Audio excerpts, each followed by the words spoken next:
Bom dia, boa tarde, boa noite, nossos ouvintes, aonde você estiver, quando você estiver. E a tecnologia é maravilhosa por conta disso, né? Que quando nós estamos aqui falando, conversando sobre um assunto, ainda você pode, depois de muitos dias, muitos meses, ou quem sabe que até muitos anos, estar assistindo esse nosso MBCVcast. Sejam bem-vindos todos e dá uma ajuda pra gente, dá um like, compartilha o conteúdo para que outras pessoas também possam estar assistindo. E hoje nós teremos uma convidada muito especial, porque é uma pessoa que tem uma história de vida, e a gente tem aprendido no nosso programa quanto é importante nós aprendermos com aqueles que já tiveram outras experiências, e essa troca de experiências é que vai fazendo com que a gente vai se tornando sábio, que a gente vai aprendendo também a viver, né? E quero convidar você nesse dia a estarmos juntos com a pastora Neiva Rorato. Bom dia, pastora! Bom dia! Muito bem-vinda no nosso programa MBCVcast, e quero dar as boas-vindas realmente para a senhora, porque a gente vai tratar aqui hoje de um assunto que é bem sensível, né?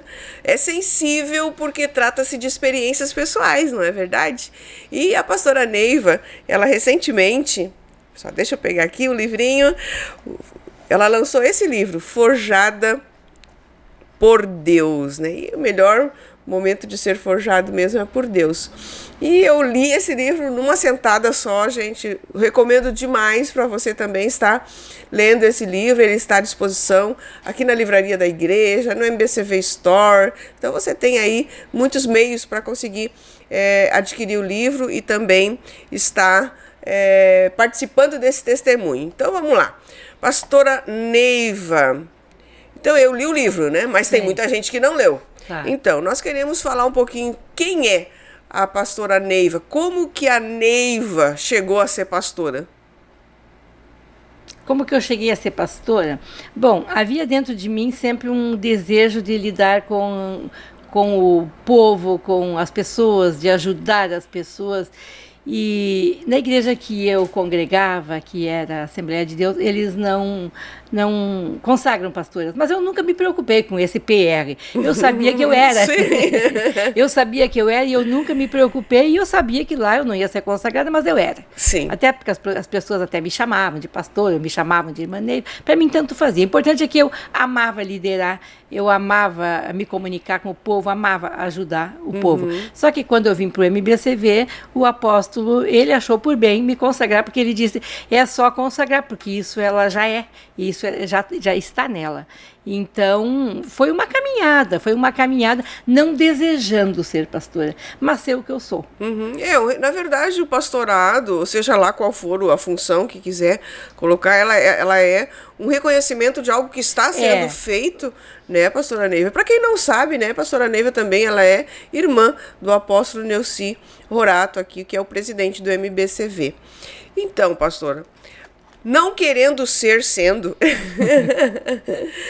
o exercício desse pastorado, ele se fundamenta, e eu percebo muito isso, em cima do ministério de intercessão, né? Porque a senhora é uma mulher de oração, e uma das coisas que eu li no livro e que eu achei bem interessante, né, são as dedicações que o livro fez. Então, claro, a sua família, enfim. Mas aí no segundo parágrafo diz assim, ó: as mulheres que sofrem caladas, com feridas na alma e desejam conhecer o bálsamo curador de Cristo. Então, essa frase é uma frase muito forte dentro do contexto atual que a gente vive, onde nós sabemos que existem muitas mulheres que sofrem caladas, né? E eu gostaria que a senhora falasse um pouquinho dessa sua dor que a senhora teve quando ainda, né, estava na adolescência, que é o que conta o seu livro, essas dores que a senhora viveu, mesmo porque nós temos muita gente no nosso público, na nossa audiência, que se identifica com essa história, né? A história de uma adolescente que engravidou Enfim, ela vai contar um pouquinho aí pra gente poder perceber um pouco desse resultado que é a vida dela. Sim, eu falei as mulheres que sofrem caladas, porque eu fui uma que sofri calada. E na minha caminhada, eu encontrei muitas mulheres que sofrem caladas. Muitas mulheres que não querem abrir o coração, que têm vergonha do passado, como eu. Muitos anos eu escondi o meu passado. Nós passamos por igrejas, meu marido foi pastor de algumas igrejas, 10 anos em Gramado, 3 anos em Caçapava do Sul, e mais 20 e poucos anos ali na cidade de Esteio. E eu não abri meu coração como eu abri aqui em Novo Hamburgo. Aqui em Novo Hamburgo eu entendo que eu fui completamente curada para poder abrir o coração. Por isso que eu disse que eu queria ajudar essas pessoas, porque é bom a gente abrir o coração e para a gente receber a cura daquilo que a gente passou, não é de uma hora para outra, não é num retiro só. E eu vi que depois que eu escrevi o meu livro, teve várias mulheres idosas, que elas vêm contar um passado que a gente vê que a gente não passou por nada em vista daquilo que elas passaram. E a gente via essas mulheres, convivia com elas e não sabia o que elas estavam passando.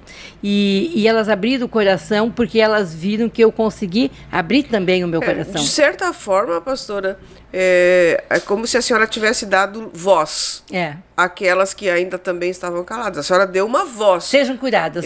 Exatamente. Falam, porque é falando que a gente é liberta, é falando que a gente é curada.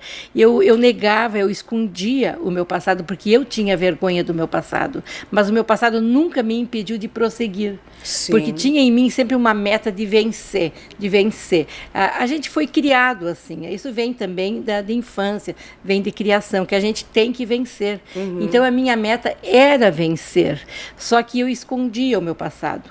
E consegui realmente abrir o meu coração nesse livro, porque há mais de 20 anos Deus havia falado comigo, como eu falo no livro, através do meu neto, que num retiro ele escreveu um bilhetinho para mim, está no livro, para mim escrever um livro contando a minha história. Na época eu pensei, eu contar a minha história? Não, até a minha família não conhecia toda a minha história. Lendo o livro, eles disseram assim, ela abriu a caixa preta. Porque nós não sabíamos de muita coisa e que está no livro. Agora, pastora, mulher é assim, né? Mulher tem caixa preta, né? A mulher tem caixa preta. Tem umas que até tem umas falas que dizem que o homem pode estar casado 50 anos e ele ainda vai se surpreender com coisas que a mulher pensa ou sente ou sentiu, né? Sim, eu casada há 51 anos, meu marido disse, tu não me contou isso, eu não sabia. A maioria das coisas eu não sabia. Eu disse, tu nunca perguntou? Perguntar o que também, né? Ia saber que tinha alguma coisa escondido, mas tudo tem a hora, tudo tem o tempo. Eu me senti muito bem e eu estou sentindo que esse livro está curando pessoas. Amém. Eu tenho recebido telefonemas de pessoas de São Paulo, de Minas Gerais, lá de Paraíba, pessoas que me mandaram buscar o livro e dizem assim, a minha mãe foi curada através desse livro. A minha mãe tinha vergonha de contar o passado e ela passou pelo mesmo problema e ela nunca tinha contado para nós e agora ela contou. Essa é a minha vida. Então tem muita gente assim com o mesmo problema, mas achavam que era feio contar, assim como eu pensava. Sim. Mas tem a hora que Deus mexe com a gente e eu creio que foi um propósito de Deus, de eu abrir meu coração e falar, e como tu falaste, ele que está escrito ali, para ajudar mulheres a serem curadas. Então, um tema sensível desse livro é a gravidez na adolescência, né? Então, a gravidez na adolescência e principalmente... Eu penso isso há 50 anos atrás, 60 anos atrás, o quanto isso era muito mais difícil ainda. Hoje as instituições, hoje já houve uma institucionalização, né, dessa situação e as pessoas já se mobilizam de uma forma mais fácil, mais tranquila, está aceitável, né? No entanto, há 60 anos atrás, a gravidez na adolescência realmente era um motivo de vergonha familiar. Né? Tanto é que no teu livro tu diz isso, né? Que tu foi retirado da família, eu né? fui expulsa de casa. E meu pai disse, eu não quero mais ela dentro de casa. E eu não podia conversar com as minhas irmãs. Eu não podia, nós dormíamos no mesmo quarto, mas eu não podia conversar com elas. E as minhas primas se afastaram de mim porque não podiam andar comigo, porque eu estava grávida. É como se fosse uma mancha preta, uma mancha né? preta. E conforme se tivesse visita na casa, eu não podia sentar na mesa. Quem não ia sentar na mesa, quando tinha visitas, era eu. Porque eu era a pessoa manchada. Sim. Eu era a pessoa suja. E a mesa, na época, era um lugar muito sagrado. A refeição era um momento muito sagrado. Então, eu era a pessoa que eu não podia sentar na mesa, e nem a minha filha. Podia sentar na mesa junto com eles. E como é que é esse sentimento no seu coração, esse sentimento de ser ignorada, esse sentimento de ser desprezada, de ser humilhada, porque na verdade é uma forma de humilhação, né? Como é que tu trabalhou isso dentro do teu coração? Eu tenho um ponto ali que depois eu vou falar contigo, mas assim, antes disso eu queria ver assim, como é que tu te sentia? Porque, embora, pastora, se passaram 60 anos, né? E muita coisa aconteceu, muita atualização, muitas mudanças no nível de pensamento das pessoas, mas o sentimento que uma menina de 15, 16, 17 anos, ou até menos hoje, né, tem quando ela é engravida, eu não acredito que seja diferente. Né? Então, por isso que eu queria que tu descrevesse pra gente, se for possível, esse sentimento, como que tu trabalhou isso dentro de ti. Eu senti que eu havia errado realmente. Eu senti que eu tinha errado e que eu tinha desobedecido os meus pais. Que eu sabia que isso não era para fazer e eu fiz. Então, eu sabia porque eles não explicavam na época, quando a gente tinha namorado, já começava a namorar com 13 anos, 14 anos, com autorização dos pais. E eles só diziam, tu não faz nada errado. A gente sabia o que era fazer errado. A gente sabia, mas eles não explicavam o que era, né? Mas só diziam isso pra gente. Eu sabia que eu tinha errado e que eu tinha entristecido os meus pais.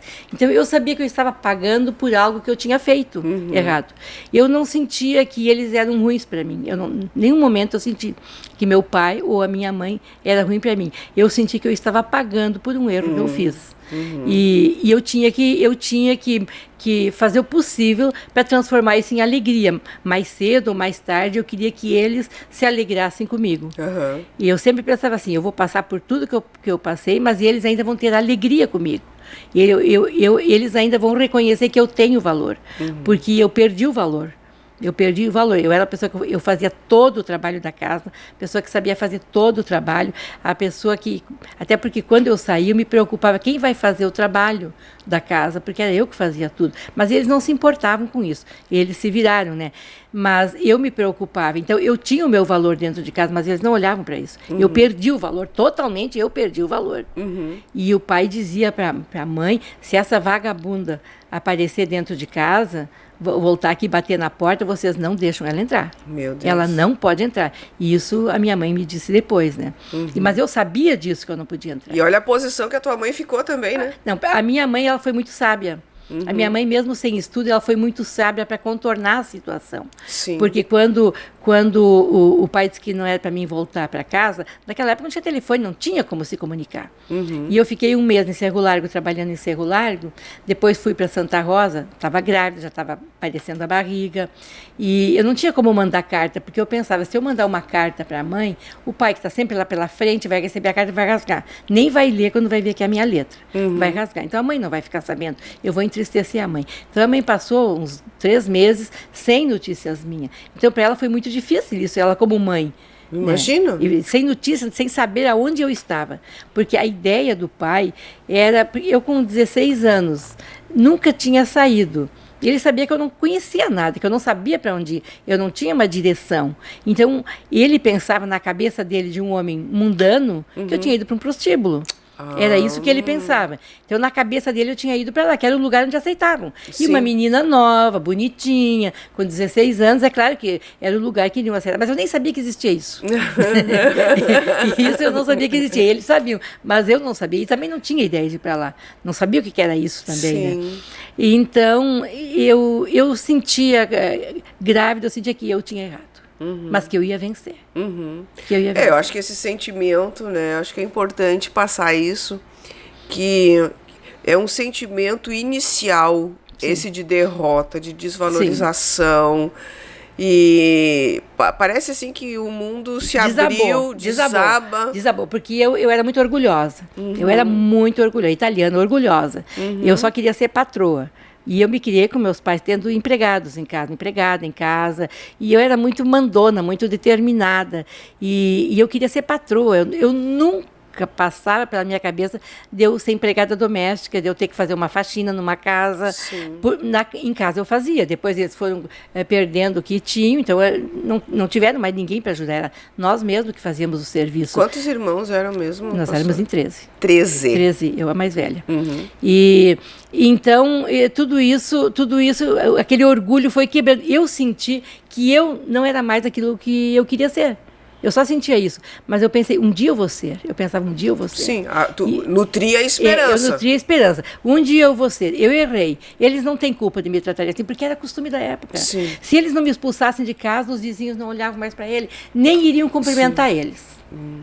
Eles iam ser desprezados também. Era uma aceitação social que se perderia como família. Como família. Então, era o certo. Tirar de dentro de casa. Estava contaminando a casa, estava contaminando a família. Tirar de dentro de casa. Para onde fosse, não importava. Mas não era para ficar em casa. Pois é, mas aí esse é o ponto que eu queria falar com a senhora, que no livro, assim, eu fiquei... Porque eu tentei ler o livro com empatia, né? Eu ler o livro com empatia, assim, é te colocar naquele lugar, naquela posição que a pessoa tá, para tentar, pelo menos, imaginar o que ela estava sentindo, né? Então, o ponto sim, foi um ponto muito forte para mim dentro do livro, foi no momento em que a senhora pega o ônibus e se parou ali naquela cidade, parou numa praça, ficou ali naquela praça, não sabia para que lado ir. Não conhecia nada. E aí logo pensou em vou pro hospital, porque o hospital é um lugar de... Sei lá por que a senhora pensou que o hospital era um lugar bom de ir. Foi pro hospital e quando chegou no hospital, então tentou... sei lá, contar a sua história, né? E a pessoa que era a diretora do hospital... Naquela época, as madres eram as diretoras dos hospitais. Madre superiora, que eles diziam que era superior às outras freiras, era a que dominava, né? Aí não lhe atendeu num primeiro momento, a senhora contou a história, ela vem, lhe atende, lhe acolhe, lhe coloca num lugar, pelo que eu entendi, onde tinha outros pacientes doentes. Tinha uns tuberculosos no mesmo quarto. Depois que eu fiquei sabendo que era o quarto dos tuberculosos, mas não tem problema. Não peguei, era bem grande, estavam lá naquele canto lá. Era o quarto que tinha, o quarto disponível. Mas eu fiquei feliz, a cama limpa, uma cama para dormir. Claro, né? Frio. Então ali foi um acolhimento absurdo para aquele momento, mas de alguma maneira foi a tua tábua de salvação. Maravilhoso, né? Maravilhoso. Então esse inteirinho entre o momento que tu tá no parque lá na praça até o momento em que tu chega dentro do hospital, então, né, eu pensei, meu Deus, o que passou na cabeça dessa menina durante esse caminho? Já estava escurecendo, onde eu vou ir? E era muito frio, foi mês de agosto, era muito frio mesmo, e o sol já tinha se posto, eu estava sentada, estava escurecendo, estava sentada no banco. Quando eu ia indo no ônibus, me veio, eu sempre gostei muito de ler, toda a vida, desde que eu aprendi a ler, até hoje, eu leio muito.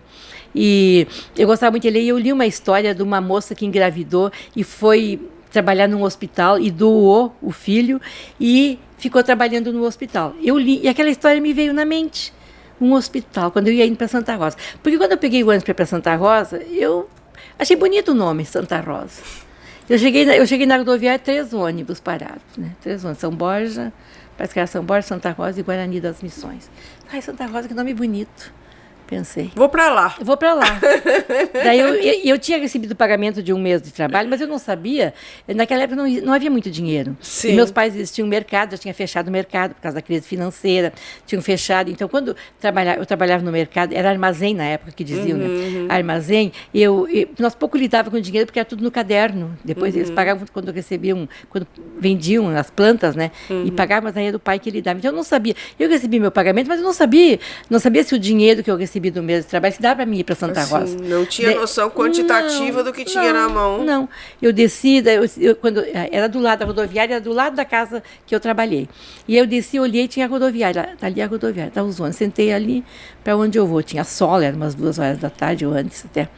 E Tá, daí eu perguntei pra moça, quanto é a passagem para Santa Rosa? Olhei, peguei o dinheiro na mão, contei.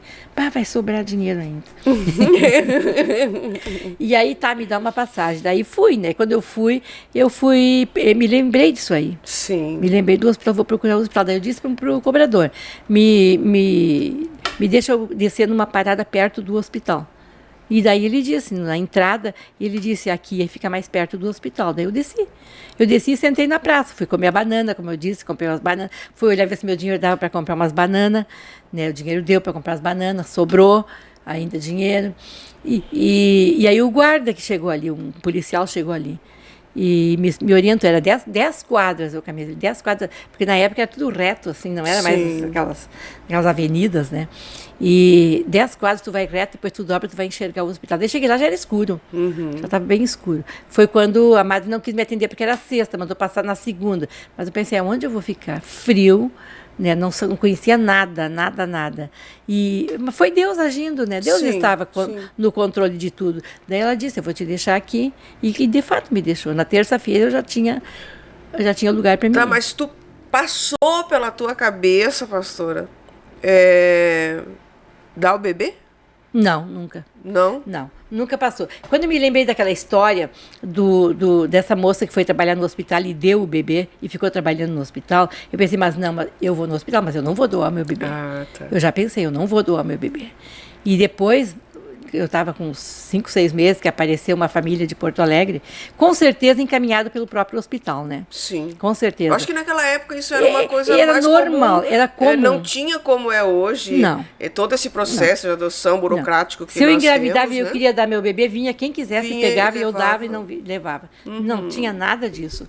E aí vieram aquele casal lá, falaram comigo, até me humilharam bastante. Tu não tem nada para oferecer pro teu filho ou tua filha. E nós temos tudo, mostrou a foto do quarto, caminha, vai ter tudo que precisa, vai fazer faculdade. O que tu tem para oferecer? Me humilharam bastante. Mas eu não, sabe, parece que nada entrava no meu coração. Sim. Eu vivia só um momento. Eu só vivia o momento. Eu não pensava no futuro. Eu só pensava que essa minha filha, ela ia ser uma pessoa muito estimada por todos. Porque eu sempre, dentro de mim, eu sabia que ia ser uma menina. Porque ia ser a minha companheira, eu pensava. Vai ser a minha companheirinha. Porque eu pensava, agora não posso mais casar, ninguém mais vai me querer. Porque naquela época ninguém casava com mãe. Não casava com mãe solteira. Não casava. E quem perdia a virgindade também, né? Mesmo que eu fosse mãe, ninguém perdia queria. a honra. Perdia a honra, não queriam. E então tudo isso eu sabia. Então vai ser a minha companheira. E eu não pensava em dar. E o casal queria que eu doasse. Depois a família onde eu estava trabalhando perguntaram o que eu achava. E eu disse, não, eu não vou querer doar. E eles disseram para ti, vai ser melhor, tu pode arrumar um casamento e tu vai ter casamento. Eu digo, mas eu não estou preocupada com o casamento. Eu disse, eu não estou preocupada. Ela vai ser a minha companheira, seja ela ou seja ele, mas vai ser o que eu tenho, vai ser a minha família. Porque eu pensava, não vou ter família, vai ser a minha família, vai ser eu e ela.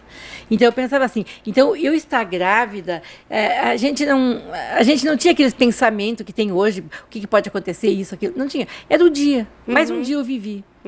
Vivi um dia de cada vez. Quem tu falou um dia no culto? Vivemos um dia de cada vez. Eu vivia um dia de cada vez. Depois disso, para quem não leu o livro, eu vou dar um spoiler, tá? Mas eu quero que você compre o livro para você também poder viver essa história, né? Depois disso, muitas coisas aconteceram, né? Vou sintetizar e ela foi realmente trabalhar como empregada doméstica. Teve apoio dessas pessoas que ampararam ela no lar, enfim, voltou para casa depois de um tempo, enfim, tá. Quer saber esses detalhes? Compra o livro. Mas aí depois a senhora casou, né? Sim. Encontrou seu esposo, pastor também, casou, teve seus filhos, enfrentou toda essa história que, querendo ou não, fica marcada. E como a senhora falou no início, né, nós já estamos há 25 minutos falando, sabe? Viu que rápido que passa? Exato. Né? A gente vai falar outra vez, para poder dar continuidade. Hoje, eu gostaria só de a gente trabalhar um pouquinho, né, e ficar nessa questão da gravidez da adolescência, né? E então, ela se casou, enfim. E hoje ela trabalha, principalmente nos retiros, né? Trabalha essa área muito forte nas pessoas, né? E principalmente nessas experiências que ela teve trabalha na área de intercessão, porque eu penso que quando você tem experiências fortes, que eu chamo isso de golpes fortes, né, na vida, você se torna uma pessoa muito empática, com muita compaixão pelos outros, porque você sabe o que é viver, o que é ter passado. Eu sinto a dor das pessoas e parece que eu vivo a dor das pessoas porque eu já passei por isso tudo. Só que eu sei que a gente passa, mas a gente vence. A gente não pode se abalar. Eu nunca entrei em depressão, eu nunca tomei remédio para depressão. Não estou contra quem toma, quem faz tratamento, nada contra. Mas eu nunca fiz isso porque eu sempre pensei, eu tenho que vencer. Se alguma coisa deu errado, é porque eu errei, mas eu vou vencer. Eu vou dar a volta. Dias melhores virão. Então eu sempre pensava isso é uma coisa importante. Isso vinha na sua mente, vinha na minha mente. Dias melhores virão. Quando eu olhava para minha filha, pequenininha, quando eu cheguei do hospital, eu pensava, como que eu vou trabalhar da conta de uma casa com 3 crianças, tinha na casa, mas a minha filha, se ela não dormir de noite, chorar, vai acordar eles, porque dentro da casa eram 3 quartos, o meu quarto, o quarto dos filhos deles e o quarto do casal. Então, se a minha filha chorava, ia acordar todos. E aí, claro que eu não ia poder ficar lá, tudo isso. E eu pensava, como que, se ela chorar e eu não puder aprontar o almoço para quando o patrão chega, o almoço está pronto. As crianças chegam da aula, tem que dar o lanche para as crianças, a preparar a merenda das crianças, e se na hora da merenda ela chorar e quiser mamar e eu não posso atender as crianças, tudo isso eu pensava. Mas tudo isso deu certo. Foi se organizando. Dava tudo tão certo que ela não me atrapalhava em nada. E claro que eu sempre deixava ela em segundo plano. Primeiro era o trabalho, mas ela não chorava. Eu procurava atender ela um pouquinho antes e dizia para ela, mesmo que ela era bem pequenininha, fica bem quietinha aqui, porque agora a mãe não pode te atender, fica quietinha, coopera. Eu dizia para ela, tu vai ser uma grande mulher, vai ter o dia que nós vamos ter o tempo para nós estar juntas. Eu dizia, e assim a gente ia indo. E eu olhava para ela e eu não via só eu e ela sem uma saída.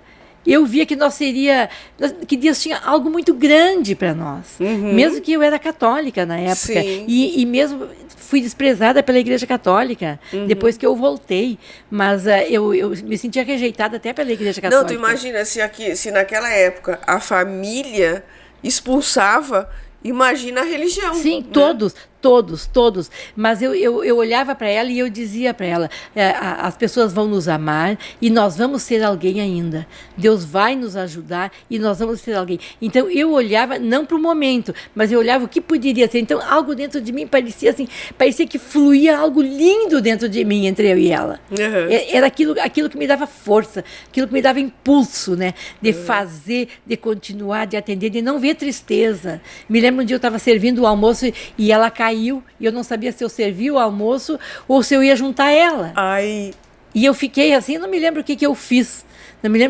Mas eu pensei, mas vai chegar o dia que não vai ser preciso mais isso. Mas eu dentro de mim, não havia tristeza. Eu pensei, eu estou aqui, eu estou sofrendo. Não. A senhora não se vitimou? Nunca. Nenhum momento. Por nenhum momento. Eu vi que eu estava pagando aquilo que eu fiz. Eu errei, eu tinha que colher o que eu semeei, mas Deus iria me dar coisa melhor. Aqui também a senhora escreveu, e agora para a gente finalizar, né? E a gente vai se encontrar outra vez, pra gente continuar a história, né? Tá. Mas, deixa eu só pegar aqui de novo nessas dedicatórias, tem uma fala que eu gostei aqui também, que diz assim, ó. Então ela faz as dedicatórias gerais e no final ela bota assim, em especial a minha filha Carmen, que é essa criança que nós estamos falando. A força propulsora do meu caminho de fé. Então, a gente pode dizer, e eu gostaria que a senhora finalizasse com uma palavra de superação para as pessoas que estão nos ouvindo, né? A Carmen foi essa força propulsora que, de fato, como a senhora disse, havia entre vocês duas uma cumplicidade, uma ajudou a outra, mesmo ela sendo bebê e não sabendo, né? Ela lhe deu a força que precisava para continuar. E ela na minha barriga me deu força para me enfrentar. Para enfrentar, né? Para se superar. Sim. E eu acho muito bacana e muito positivo a gente poder dizer assim que a senhora tinha uma força mental muito forte. porque naquela época se tinha uma educação mais sadia, mais consistente. Sim.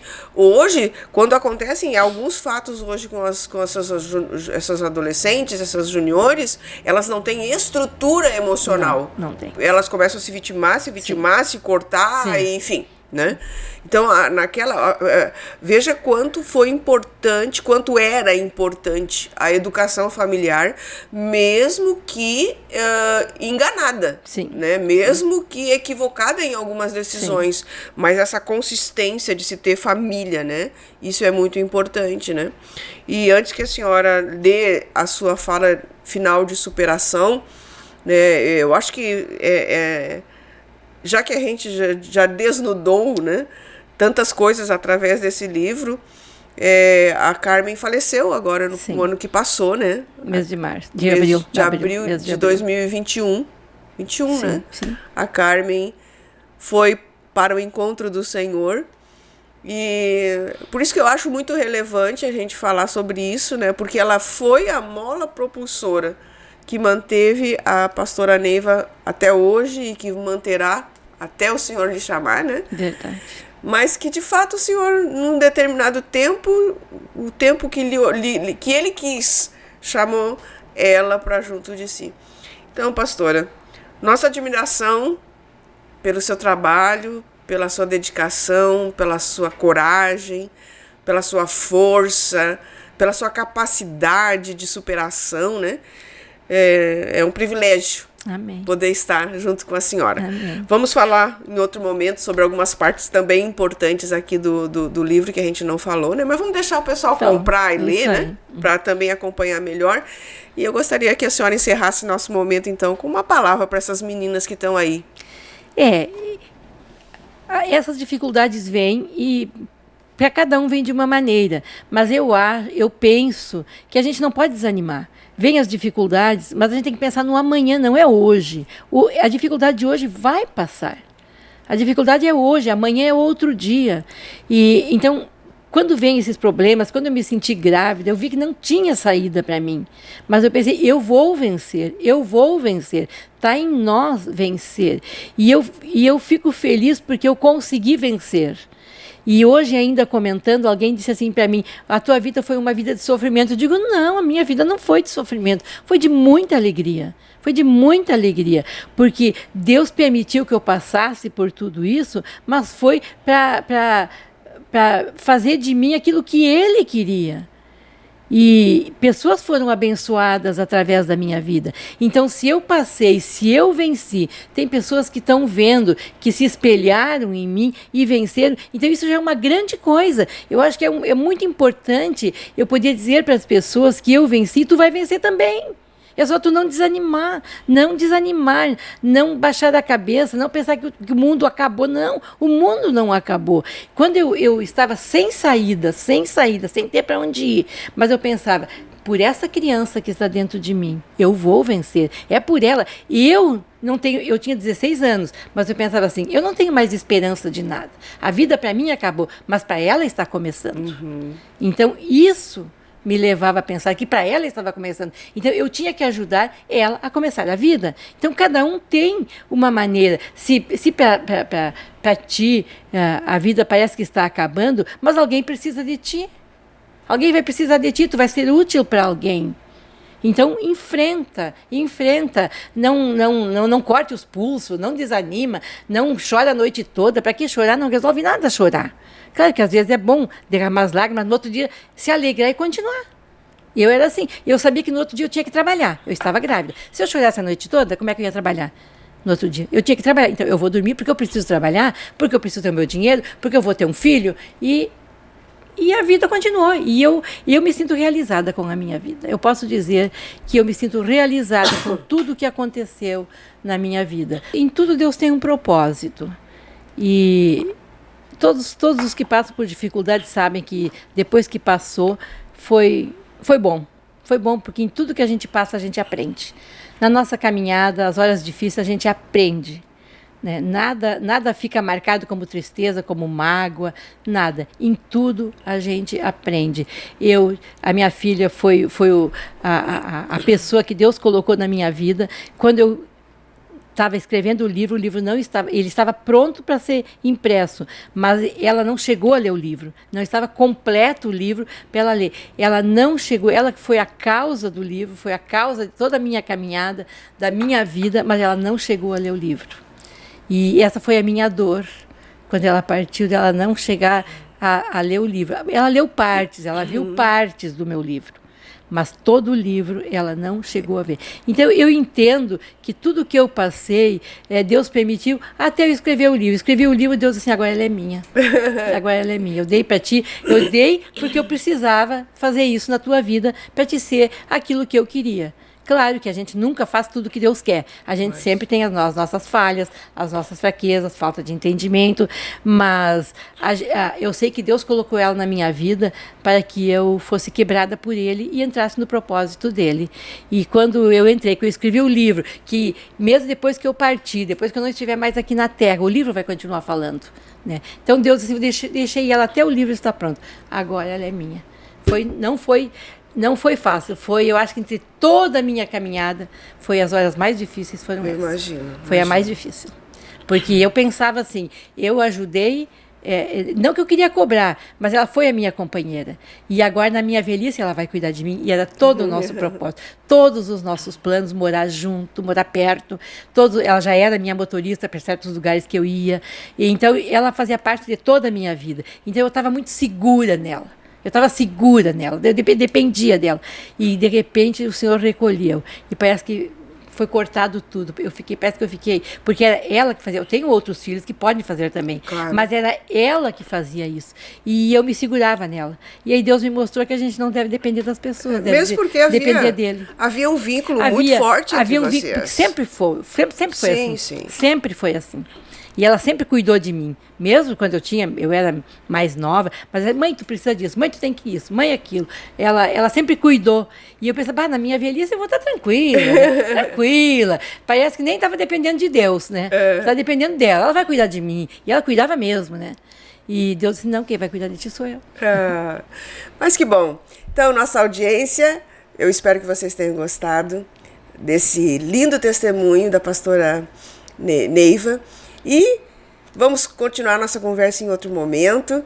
Só dá um like, compartilha com quem você acha que é importante esse conteúdo, né? E vai ali adquirir esse livro e ser edificado também. Que Deus abençoe.